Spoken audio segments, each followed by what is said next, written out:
The NWO is inching towards war with Iran. But there are several steps to take on the way in.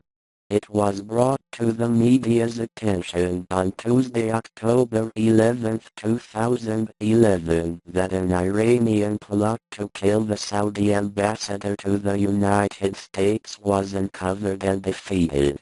This is terrifying news, because anything inflammatory coming from Iran brings the state closer to being at war with the world. Iran is already teetering in the balance as far as its reputation as a non-threatening state is concerned.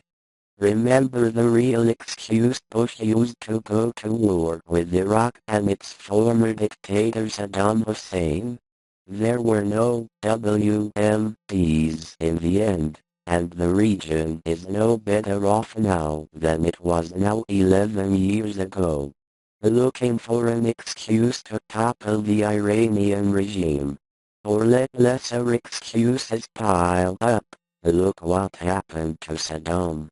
For many years, the powers that be have been looking for a legitimate excuse to invade Iran with its government's openly anti-Semite views. Many share the view that the United States invasion in 2003 of Iraq should have been directed towards Iran, seeing that Iran is helping Iraq as well as Afghanistan during the United States War on Terror.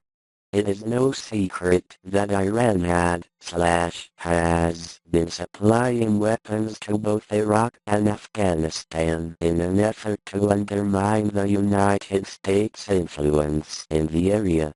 These efforts have no doubt cost the United States and coalition lives, and have not gone unnoticed by the world. The fall of Iran is a necessary plan for the Bilderberg plot. Iraq, Afghanistan and Libya have been toppled in a matter of a single decade, and Iran and Syria are the only next logical steps in the progression of the war in the Middle East. Syria is in the process of killing dozens, if not hundreds of its own people who protest its establishment. The removal of the remaining dictators in the Middle East is necessary for the New World Order, and it seems that this is becoming more realized every day. Oh yes, we found Osama in Pakistan's capital.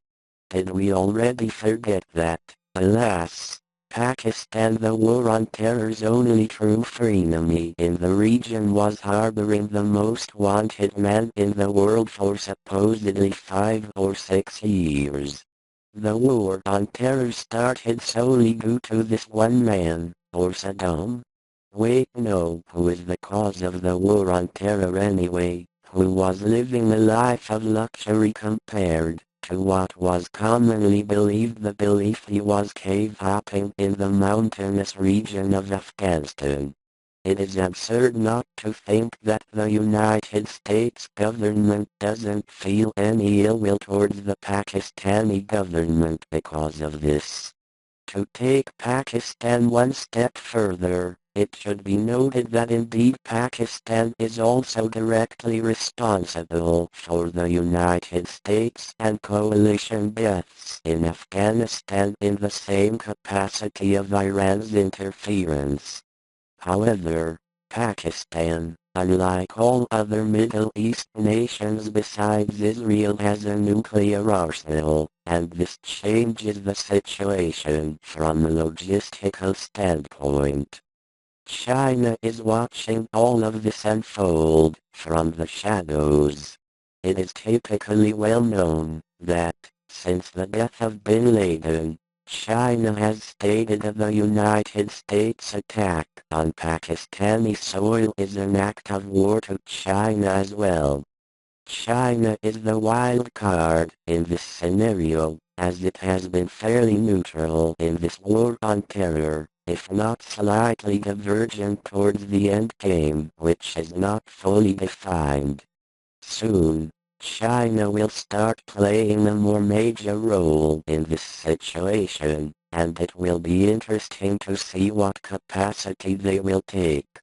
By the way, the United States owes China between $2 and $4 trillion. A new world order wouldn't be a new world order without the Chinese and its 1.3 billion person population, now would it?